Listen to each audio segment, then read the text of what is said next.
Imana ishimwe. Ndashimira Imana So I want to thank God kuba ndi hano being here kandi kuba yanyizeye kugira ngo nzane ubutumwa bwayo. and having given me this privilege to minister. Nitwa KAMIKAZI Christella. I'm KAMIKAZI Christella. Nkaba ndi umukozi w'Imana. I am the servant of God.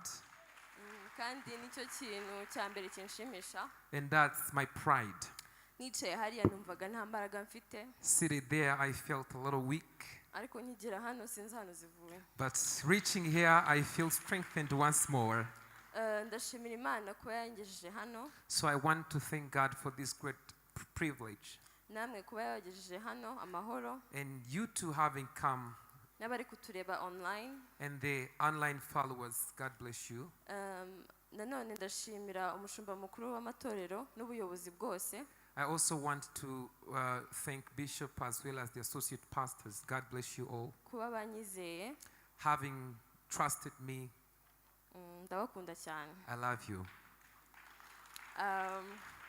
Reka tusimbuke gusoma. So let us rush and read in the Bible. Today we are reading in John 5. Uyu munsi turasoma muri Yohana ibice 5. Verse 2 to 9. Uhereye ku murongo wa 2 kugeza ku 9. I think yabanza gasoma mu Kinyarwanda. Reka dusome mu izina rya Yesu. Yohana ibice 5 guhera kuri 2 kugeza ku 9. Haravuga ngo kandi Yerusalemu bugufi bw'irembo ry'intama hariho ikidendezi mu Heburayo cyitwa Bethesda cyariho amabaraza 5. Muri ayo mabaraza hari abarwayi benshi barimo impumyi n'ibirema n'abanyunyutse, kuko bari bategereje ko amazi yihindukiza. Kuko rimwe na rimwe marayika yamanukaga akajya muri icyo kidendezi agahinduriza amazi, nuko umuntu wabanzaga kujyamo amazi yihindurije niwe wakiraga indwara ye iyo ari yo yose. Hariho umuntu wari ufite indwara ayimaranye imyaka 38. Yesu amubonye aryamye amenya yuko amaze igihe kirekire arwaye, aramubaza ati mbese urashaka gukira? Umurwayi aramusubiza ati databuja, simfite umuntu unjugunya mu kidendezi iyo amazi yihindurije nkiza undantanga kumanukamo. Yesu aramubwira ati byuka wikorere uburiri bwawe ugende. Muri ako kanya uwo muntu arakira, yikorera uburiri bwe aragenda. Amen. Mu Cyongereza, John 5 verse 2 to 9. Near the ship gate in Jerusalem there is a pool with 5 porches. In Hebrew it's called Bethesda. A large crowd of sick people were lying in the porches, the blind, the lame, the paralyzed. A man was there and had been ill for 38 years.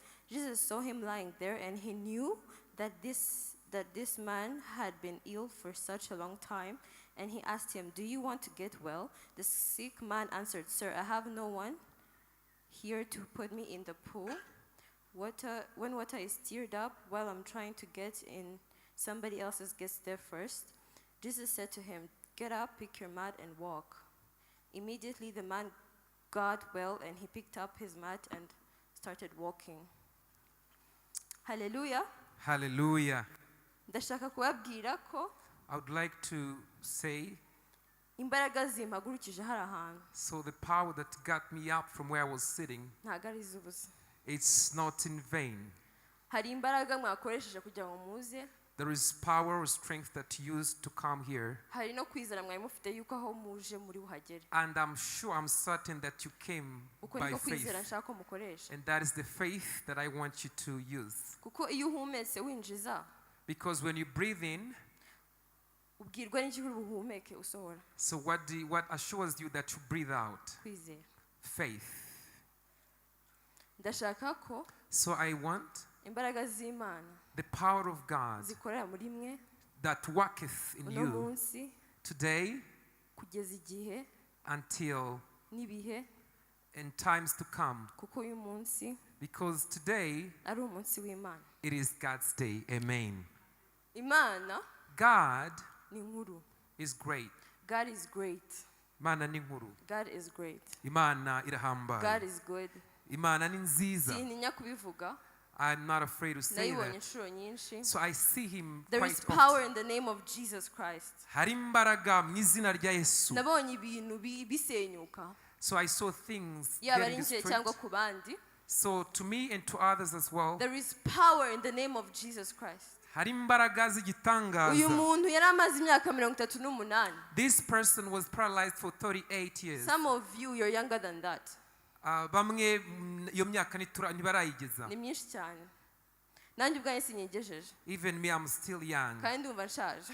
And I already feel a bit old.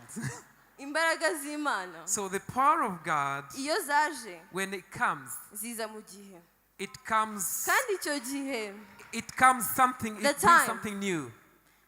njye personally I think there are 2 times. Njye nizera ko hari ibintu bibiri, ibihe Ibihe bibiri. bibiri. There is time in our brain Hari igihe, niyo tubesheshejweho. so there are times, Niyo tubesheshejweho. so is the one who gives us life. Yeah, and n'igihe cy'Imana. So there is God's timing. The one that is going to work now So ikiri bukore is God's time. ni igihe cy'Imana nicyo gifite agaciro. This man, Uyu mugabo he was there and he didn't have anyone.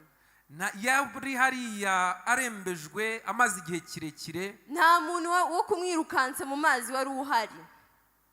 Amen. There was no one to help him out to get into the pool. Ariko However,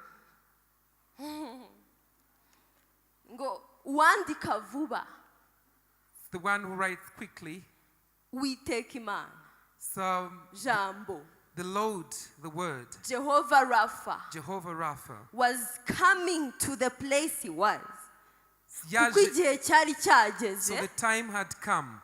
Means Bibiliya iravuga ngo marayika w'Imana ngo yajyaga mu mazi. So the Bible says when the water would stir, the Ngo angel amazi would be there. akinkindukiriza. The water would stir up. Ngo uwa mbere wajyagamo niwe wakiraga. So whoever would come first to get But healed. Jesus came to make an exception.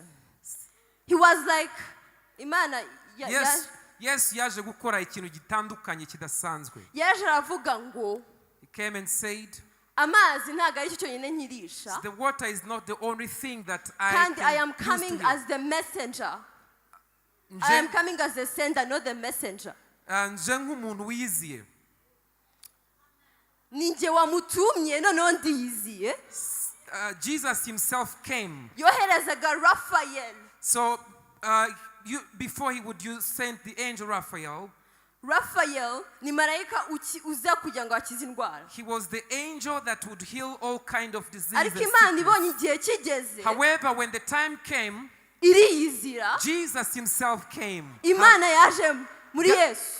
God came through Kuko Yesu yari Jesus Imana. because Jesus was Jehovah God. Rapha replaced Raphael. Yesu yahisimbuye marayika Rafaeli. Kuko Jehovah Rapha Because Jehovah Rapha is the one who sends Raphael. niwe wohereje Rafaeli. Ngo ibintu birahinduka. Immediately things Ngo maze changed. aramubaza ati, And he asked him, gushaka gukira. do you want to get well?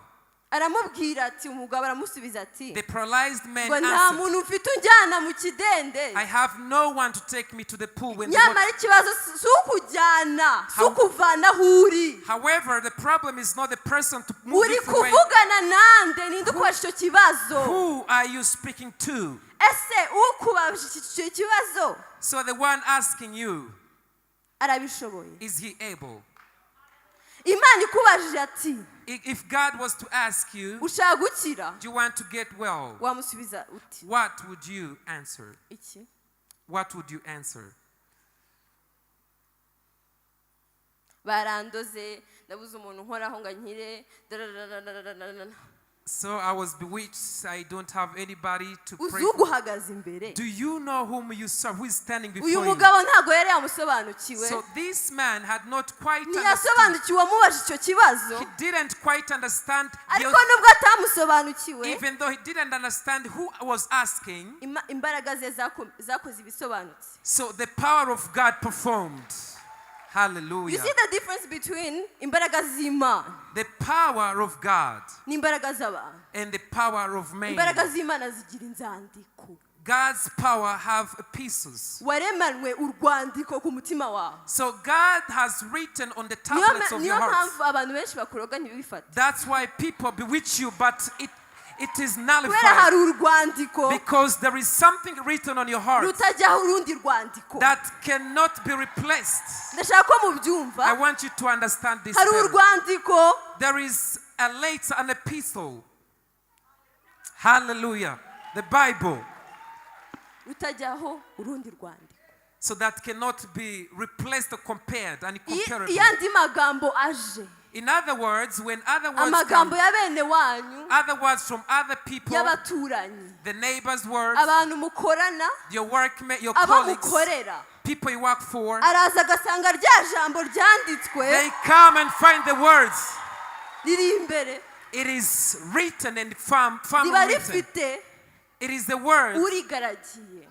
that has Noneho ayo power. magambo yahagera So when the words, other words from people, agasusumira, it starts trembling. kuko They iryo shake. jambo rya mbere Because the word of ntabwo God, kiba ari jambo, the word of God is riba replaced. ryabaye umuriro. It becomes fire. Uwo Hallelujah. muriro ukora iki? So what does the fire do? Bibiliya iravuga ngo The Bible says, ngo byukura bagenda kubera umucyo wawe ukurasiye, arise and shine, for your light has come. umucyo urasira umutima, So the light comes to the heart. ugasanga rya And the jambo, word comes. kwa Hallelujah. kwizera wagiriye muri rya The jambo. faith in the word of God. Iyo uwo rumuri ruje When the light comes, rusubirayo nk'umuriro, it goes back like fire. ruratwika, It burns. rurasenyura, It destroys. rugendera hejuru y'amazi, It goes above the seas and the water. rugendera ku muyaga, It goes above the wind. rukakugira nawe ubwawe umuriro. It goes like fire. Bibiliya muri Zaburi 19:1 In Psalms 19:1 says, ati ntabwo mubona ko don't you see ibyo Imana yaremye, that the creation of God, izuba, the sun, ukwezi, the moon, ibicu, the clouds, ubutaka, amazi, byerekana imbaraga z'Imana. it shows the power of God. Urabyuka ugasanga izuba rirahari, So you wake up and you find sun. riba rize ryasakuje, Hallelujah. ariko umucyo waryo However, its ugeraho. light. Ninde utanga iryo zuba? So who doesn't know the sun? Nase nimba itanga izuba Who gives the sun kugira ngo ikumurikire, so that may enlighten, give you light? umucyo w'ubuzima wo uzabura kuwuguha. So how will he fail to give you the light of life? Hari Hallelujah. ukuntu twamenyerewe So there is a way we are used. bintera gufuha cyane. So that makes me a bit jealous. Ni gute How comes? How? imbaraga The power. z'ikuzimu The power of ziza the power of the head is come zikajegeza abana b'Imana? and shake the Gute? children of God. How is it possible? Ndashaka I want gufata inzandiko to take the epistles, twanditsweho the letters, tukazerekera urumuri and then bring it to the zigasubirayo light, nk'umuriro. and it will go back like fire. Yesu yaramubwiye ati Jesus spoke to the none prophet, haguruka, said, right now ntabwo arise. yitaye ngo igihe amaze. I don't care how long you've been Ijambo iyo there. rije, When the word iyo comes, urumuri rwawe aje gukubita kuri iryo jambo wavukanye when the word comes n'igihe wahawe n'Imana, and the time aspect that was prepared, ibihe birahinduka. times change. Hallelujah. Bahoze hano bashima So people have been ukuntu giving Imana yagiye testimonies ibimura. how God moved them. Uzi imbaraga zirimo Do you know the power? Did you hear that? kwimurwa. It's moving, shifting. Hallelujah. Mbere y'uko Imana iguha ibitangaza mu buzima bwawe, Before God performs igiye one kubanza work, kukugira it's igitangaza going to make you a kugira ngo miracle ubanzirize ibyo so bitangaza. that you may Ayo preempt magambo those words. bakuvugaho, People slander bajya and bavuga gossip. uhita uhinduka iki ijambo nyamukuru, kubera hari umukuru kurimo. There is someone greater than There is them. a greater man Harukomeye that kuba. has power Ufite imbaraga. that strongholds fear uwo ibihome hari bititinya. imbaraga There is power. zinyura mu bantu. Power that goes Imana through ikavuga men. ngo uriya mureke. And God says, leave Atura my ntabwo ari son. mu mwuka w'Imana kandi akora ibitangaza. So God will urge you to leave certain people in your life. Imiriro nyakuri iramenyana. So the fire gets the fire. Impano zose The iron sharpens iron. ntago ari iz'Imana. Nubwo inkuru izikora cyane ari iz'Imana. Everything that glitters is not gold. Niyo Be mpamvu careful. bakuroga. That's why Abashumba bakagukoraho ugakira. there is power of God. That's why Barabyishyuriye amamiliyari n'amamiliyari kugira ngo ukunde ubeho nabi, ariko ntago bazi ko hari ijambo nyamukuru ridakurwaho, sorcerers will do nothing. ridasibika, There is the word of riba God. ryashayininze There is the word of imbere God y'isi n'ijuru. before the Ati world and igihe heaven. cyageze, When the time comes, igihe the cyageze, time has come. igihe The cyageze. time has come. Hallelujah. Ijuru rikandika So in the heaven ati ngo writes, igihe cyageze, when the time is right umucyo ukarukurasira, and the light shines ijuru bright, the rigafunguka, heavens gets to open. imbaraga zigasohoka, Power of God is hanyuma manifested. zasohoka, And when it comes ibintu out, bigasohorwa. things Nyuma yo change. gusohorwa Things change. ugahinduka igitangaza. You become a Nyuma yo miracle guhinduka yourself. igitangaza, When you become a miracle ugakora ibitangaza. and use great things. Iyo ijambo ry'Imana ryaje, When the word of God has come ukatangira no kurivuga mu kanwa, and you know how to speak it and utter it, hari benshi batazakumva, there are people who will not understand. kuko ijambo ry'Imana Because the word of God, ntabwo ryanditswe mu bwenge bw'abantu, it's not written in the people's mind. It's written n'umwuka wera. by the Holy Spirit. Umwuka wera The Holy Spirit, agakora mu ndimi gusa. it does not only work through tongues. Umuntu araza kubwira ngo urakira, Somebody comes and tells you usigaranye amasaha abiri yo kubaho. you'll get healed Icyo when kiri muracyumva? you're left with only 2 hours. Hallelujah. Ngo ako kanya Immediately, arahaguruka, the paralytic stood up yikorera ibye, and he carried his bed. aragenda. He went. Imana yari imwimuye. So God was shifting, moving him from one place to another. He didn't need the movement anymore of the water. Ntabwo yari akeneye ko amazi yihinduriza The ukundi. movement of God himself was already there.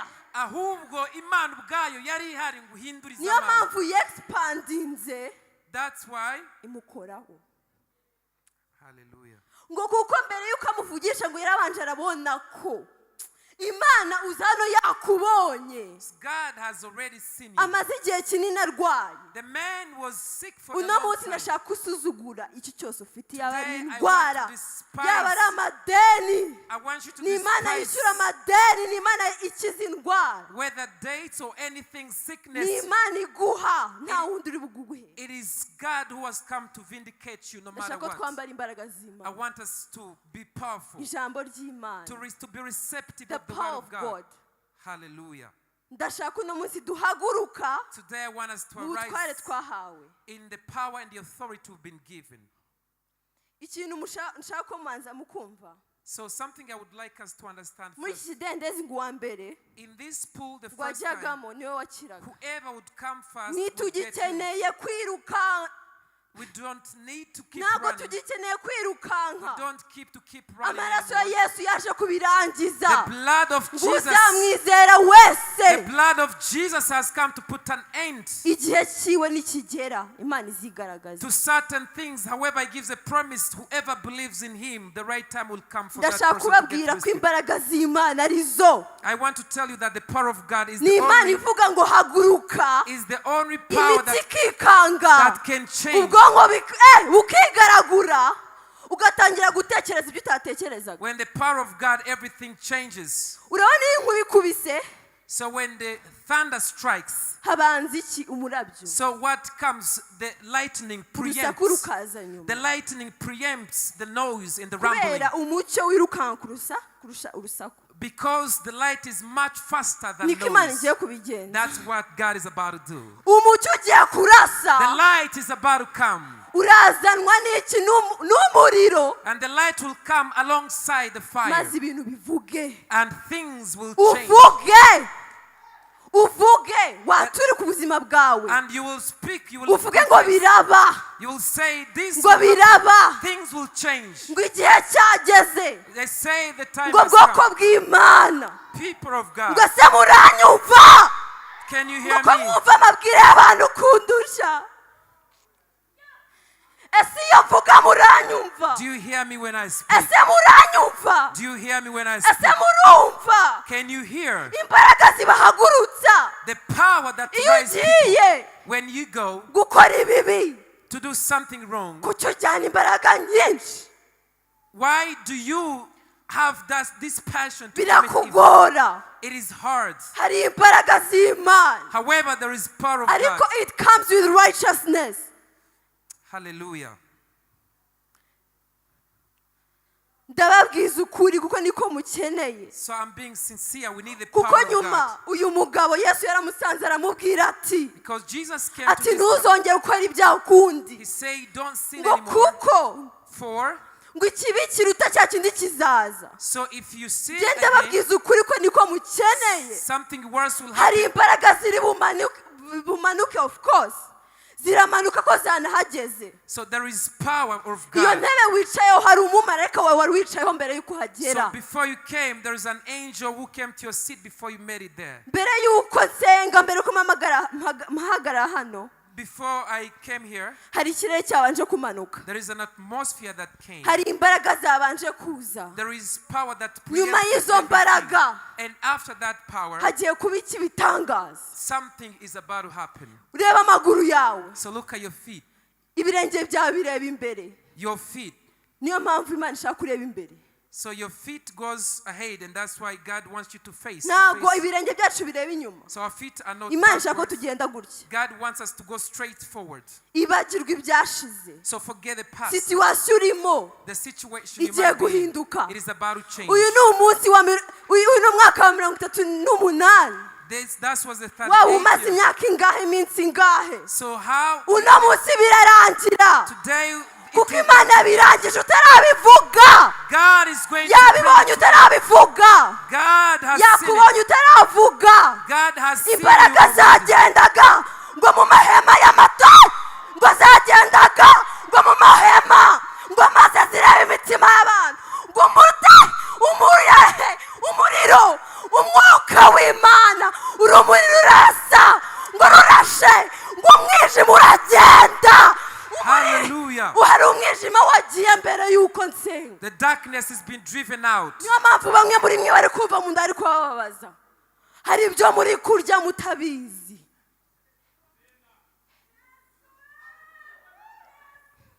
Hallelujah. sinzi I don't know. uko biri bugende. I don't know how to happen. Je nta n'imbaraga nifitiye. I don't have some strength. ariko imbaraga z'Imana But the power of God, ziri bumanuke hano hantu. it will come down nanjye in ubwanjye this place. zanterura. The power of God will come down. Hallelujah. ubushize ndi hano The last time when I was here, ku cyumweru it was last week nari Sunday. mfite 12. When I was 12 years old, nari mfite ifuhe ryinshi. so I had a lot of passion. ndanabyibuka. So I vividly remember. ako hari impamvu. But there was a reason behind that. nkaba ngarutse imyaka nyuma y'imyaka yose. So, and I'm back right after. hari impamvu. So there is a reason. There's always a reason behind this. sintinya Satani. So I'm not afraid of the nawe devil. arabizi. Even the devil is aware that nta I am not murozi afraid. ntinya. I am unafraid. nabo barabizi. The devil knows. amaboko yanjye My hands, arimo umuriro. there is fire. Hallelujah. ubwonko bwanjye My brain, burimo ubwenge bw'Imana. there is the wisdom of God. uko ubivuga niko bikubera. So as ndi kubivuga mu kwizera. I say it, and if you believe, you see the miracle of God. niyo mpamvu bamwe babyohereza. So that's why bikarangira ari bo bifasha. the hari source back to sena twavukanye. Hallelujah. hari ibyohereza, So sometimes they send things. but it comes to them. Ariko it goes birabagarukira.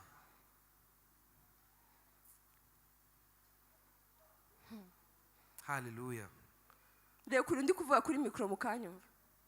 Hallelujah. Technology, ubwenge bw'Imana nta naho buhuriye naho. God's wisdom cannot be compared. Ijambo ry'Imana ngo ni nk'inkota y'amugi abiri, So God's word is like ngo two-edged ryica sword. umubiri, It's two-edged sword that ngo penetrates. rikica n'iki n'umwuka. It goes through, it penetrates Ibyo through nibyo a rigiye person. gukora. Then that's what's going to happen. Hallelujah. Ngo igendera ku mababa ya serwakira, So he flies, he goes on the wings of the wind. ikayagendera hejuru, He goes above the wind ikaza mu bantu bayo. and he comes to his people. Hallelujah.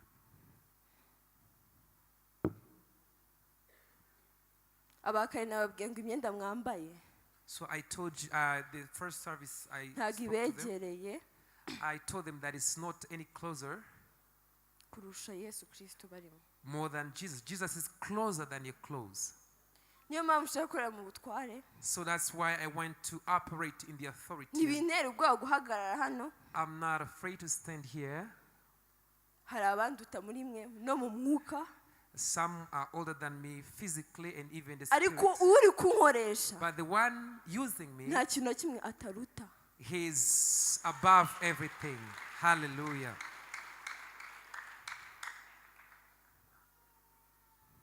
Iyo urebye amaso y'abantu So when you see people's eyes, ukabona bari kureba nk'uko muri kundeba, so when you see people's eyes, mwese ntaho namenya ibyo muri gutekereza, I can't really tell what you're thinking about me, ariko Imana irabizi. but God knows.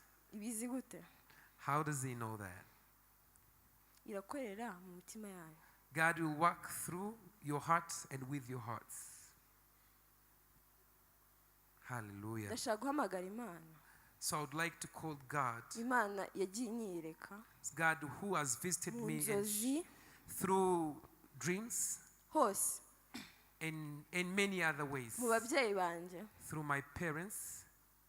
Nkunda kuvuga ukuntu I usually like saying umushumba mukuru how the bishop amfasha cyane mu kwizera kwanjye. helps my faith to grow and get Afite stronger. kwizera, He has faith. ndeba nayo nkavuga okay, I nkaseka nkavuga ntabwo bibaho, sometimes wonder and I can't kuko iyo ndi believe it, mu mubiri because when I ibintu come abari back, kuvuga ntabwo biba bimeze, sinzi ukuntu biba bimeze, when I'm in the flesh, I may ariko not najya mu understand. mwuka But when I get into the spirit, nkamenya ubwiru bw'Imana. I understand the mysteries of God. Ni ishema It's such a pride kuba menya Imana. to know God. Hallelujah. Ntubona ukuntu izi nzugi zose zifunguye? Can't you see how the doors are open? Niko Imana igiye kubafungurira. That's how God is going to open. Hallelujah. Hari umuyaga There is wind ugiye kuza. that is about to come. It's going to indicate the presence of God. Hallelujah. Ragaragaza ubwiza bw'Imana. Bibiri iravuga ngo The Bible says Imana irarakara, God was angry ngo umutingito uraba, and the earthquake, there when the was enough. chains were broken. Iminyururu iradohoka. Nibyo bigiye kuba hano. Hallelujah. That's what's going to happen. There is power in manifestation, Hari imbaraga zigaragara, but it can only work through faith. ariko kandi zishobora gukora binyuze mu kwizera. Niyo mpamvu aka kanya Which is why right now simpagaze nka Kamikazi Christella, I'm not standing like me. mpagaze nka bikari by'Uwiteka, I am standing like the court of the mpagaze nka Lord. bikari I'm by'Uwiteka, standing like the court of the ariko Lord. urimo Uwiteka. So the Lord is within me. Hallelujah. Tugiye gutegeka. So we are going to command with authority. Ngiye no gukubita ntababarira, no munsi ndakoramo n'inkweto.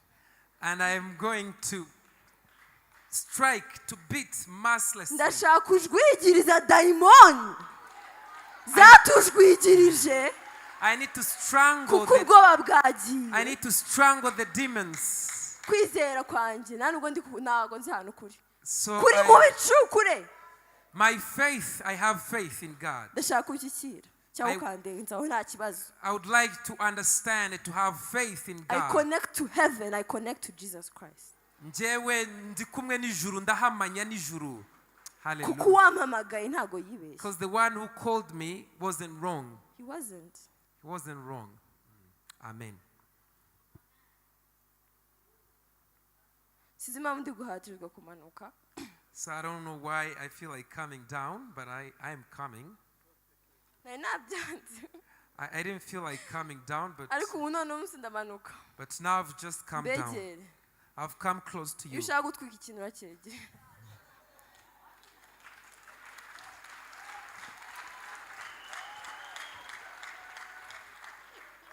Nire ukuntu mungana. Don't you see how many you are? Mushobora kuba munganya nk'umusatsi uri ku muntu. So you can be compared to the hair on one person's head. Cyangwa mukaba mumurusha cyangwa akaba ari mikeya.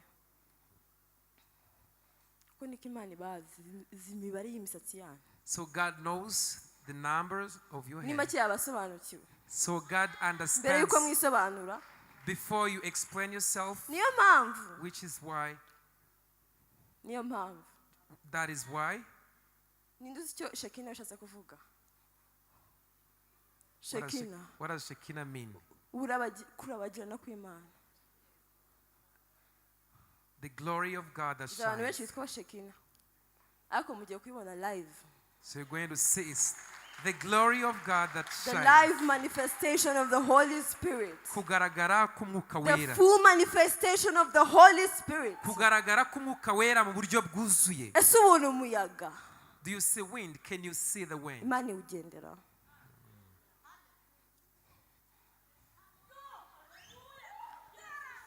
Ndashaka ko n'abashumba So mumfasha mu mwuka. I would like N'intambara. the pastors to help me. N'intambara. It's a warfare. Physical obedience brings spiritual release. That's why I had to move for something to be released. Amen. Hari aho nagomba kwimurwa So you need to move kugira ngo so that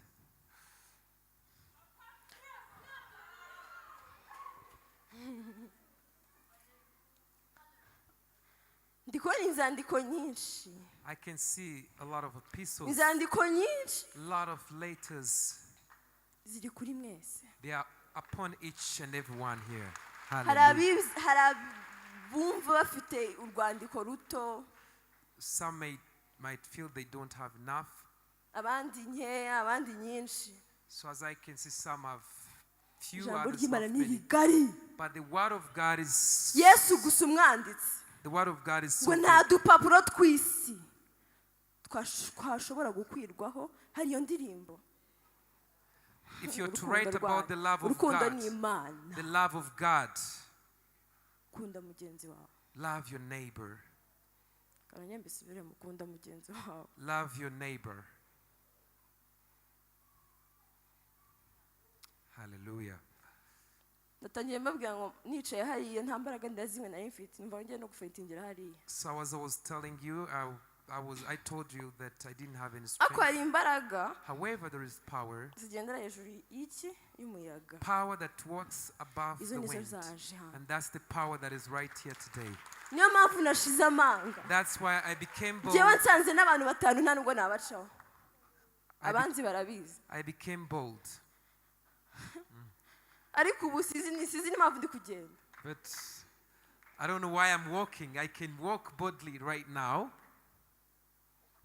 Uzatinye umuntu ukubwira ngo Be afraid of the person who says uriya muntu ni fake ngo uriya muntu ngo ntabwo ari mu mwuka w'Imana. so. Ngo utabanje kwibariza Imana.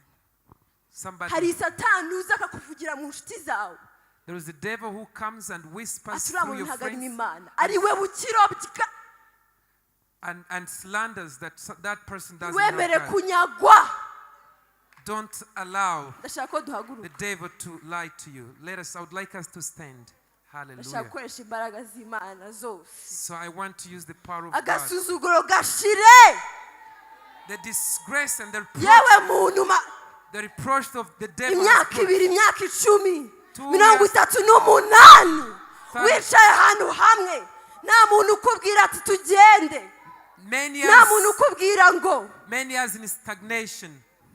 Yesu yiyiziye Jehova Rafa dore ntara hose hari impamvu Hallelujah. Adonai Jehova Rohi Jire Shalom Nisi arahari Elion arahari Elion uramuzi Hallelujah. Raphael Rapha. Jehova Rafa Jehovah Rapha. Hallelujah. Jehova Rafa Jehovah. ndashaka amaso y'anyahweza akabona imbaraga ziri hano I want everyone to see the power of God that is here. imbaraga zirenga amagambo The y'abantu power that goes uko ziri beyond. hejuru The power above the gospel.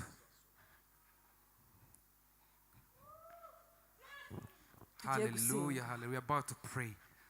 ndavuze ngo Hallelujah. ndasaba ko abashumba bamfasha I would like the imitima yanyu pastors to help me. there is going to be a war here Haraza kuba hagiye kuba intambara. intambara The war is about to break. satani amaze kwigaragura cyane The devil will lose.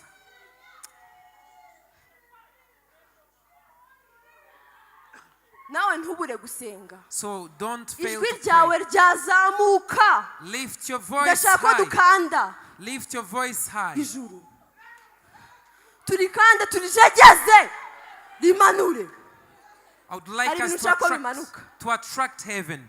kimwe mu bintu bigiye kumanuka So one of the things that is about to come down, healing gukira, healing. Amen. icya kabiri And the second thing to come down, miraculous powers mbaraga z'ibitangaza. icya gatatu The third thing, peace amahoro, peace. the prince of peace is here Umwami w'amahoro arahangaha.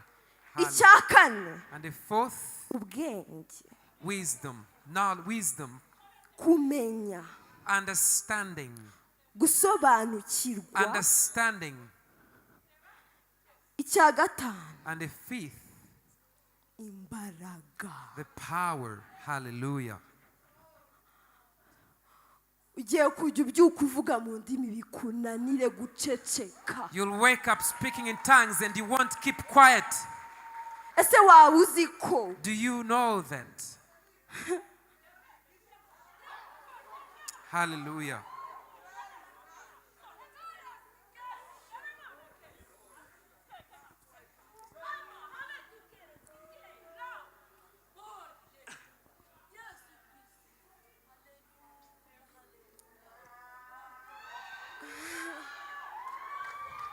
imana God, murabona izi kamera ziri kudukamera you see the camera, ijisho ryayo God's eye. rigira ni umutima God's eye sees.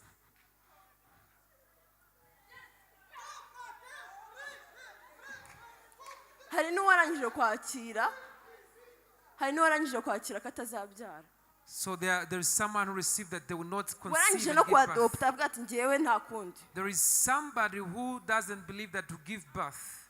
ikintu kimwe ndi bubabwire But there is one thing that I'll say. uraje urebe You're going to see God's gonna work. God is about to work. I Hallelujah. connect to heaven I connect to heaven Ndakwihaye I mwami. connect to heaven Ndakwihaye mwami. in heaven you see ibi bicurangisho byose they speak so loud Ibi byose ibicurangisho. birasakuza They can make ariko ntabwo noise. bisakurishwa n'urusaku gusa haba hari urusaku rw'intsinzi But we always, everything serves the Lord. niyo mpamvu ushaka gukorana no mu mavuta y'abaririmbyi Hallelujah. bamwe mu bantu umutima wanjye wubaha ni abaririmbyi So I do like singers. muraririmba You muri sing. kwigana ibera mu ijoro Hallelujah. Mirroring what is in heaven.